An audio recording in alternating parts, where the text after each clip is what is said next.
For the socks we're knitting, we need the double pointed needles, we need a pair of scissors, and we need a darning needle, and that's all we need. I'm going to show you how to use double pointed needles and how to use them as stitch markers as well.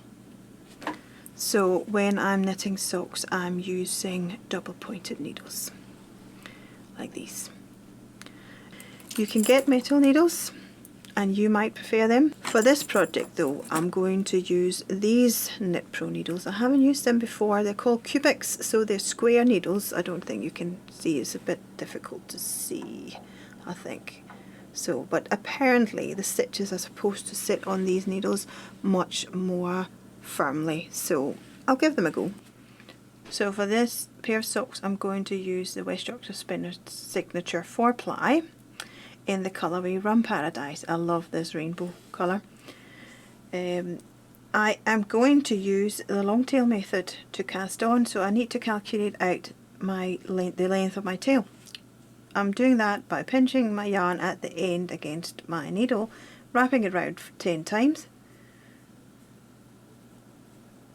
and this length of yarn is roughly, or the tail, for about 10 stitches. So I will double and triple this up. So this one is about 30 stitches, again doubling it up for the 60 stitches, and then I'm always giving myself just a little bit more for yarn for sewing up. So I'm using the long tail. I'm keeping my tail end to the front, and I'm using the slingshot method. I do have a video showing you how to cast on this way if you want to practice that, if that's not your normal way. I'm making sure not to cast on too tightly. You don't want the top of your socks to be too tight and not being able to go over your foot. So I'm starting by casting on 60 stitches. This is for an average lady sock. I'm casting on one needle to begin with, and then I'm transferring my stitches over afterwards over to the other needles, and I'll show you how to do that. So when I got the 60 stitches on my needle, I will take another one of my double pointed needles and I will slip 14 stitches over onto this one. 1, 2, 3, 4. So that's the 14 on the first one. Then I'll take another needle and I will slip 16 over on this one.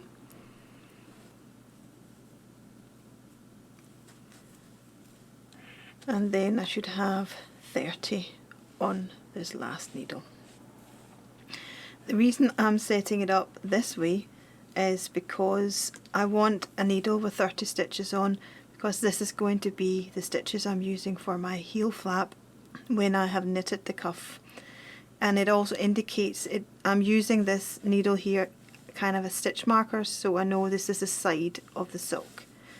The point here is done. I've split it into 14, 16 because I'm doing a 2x2 rib, so knit 2, purl 2. So my joint between needles is in a ridge between a knit and a purl. It will be that on all the kind of the joints between the needles, and I prefer to knit with the 4 needles, so 3 needles holding the stitches and knitting with the 4th needle. So now what you want to do, you want to join this up in the round. So I'm making sure that my cast on edge kind of sits on the inside and it's not twisted. The way I'm doing it is that if you have knitted one round, you can check if you have a twist in your knitting, and if you don't, you just keep going. Otherwise you can, after that one round, you can still untwist your knitting.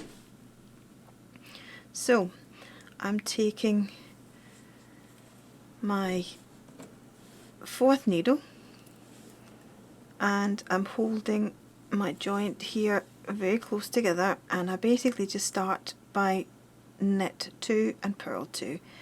So you can see I'm holding my needle in a way that the end of the left needle is kind of above the next needle. You can push that in a little bit so the stitches sit more or less in the middle.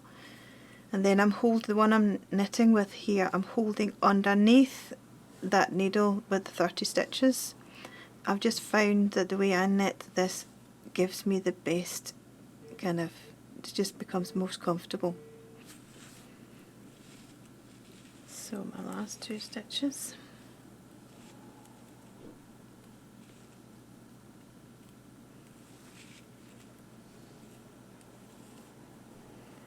So that's round 1 done. Now I'm just going to check that I haven't twisted my knitting at this point, because there is really only one strand kind of joining the side at the side, and don't worry if it's a little bit loose, it will even out when you keep knitting. At this point I could still untwist if I had a twist, but I don't, so I'll just keep going again. You'll do your knit 2, purl 2. So as I said before, you will do that for 20 rounds in total, and then switch over and do 60 rounds of just plain knitting. And then when you have those 80 rounds, you will have the cuff of your sock. If you want a longer sock, you can always knit more, but just remember how many you have knitted, because you want to copy that in your next, or in the second sock. So at this stage I will let you get on with knitting the cuff. So just a short recap. Cast on 60 stitches on one needle, then slip onto your first needle 14 stitches. On your second needle you slip 16 stitches onto that one, and you leave the remaining 30 stitches on the third needle, which is the needle you were casting on with. So that's needle 1, 2 and 3. Join your work in the round and do a 2 by 2 rib. So knit 2, purl 2, and do that for the full round. And you will do 20 rounds of rib. When you've done those 20 rounds, you'll do 60 rounds of plain knitting. And when you've done that, you have done the cuff, and that is the end of part 1. In part 2 we'll work on the heel flap. So if you like this video, please like and subscribe, and you'll be notified when part 2 is out. Bye bye.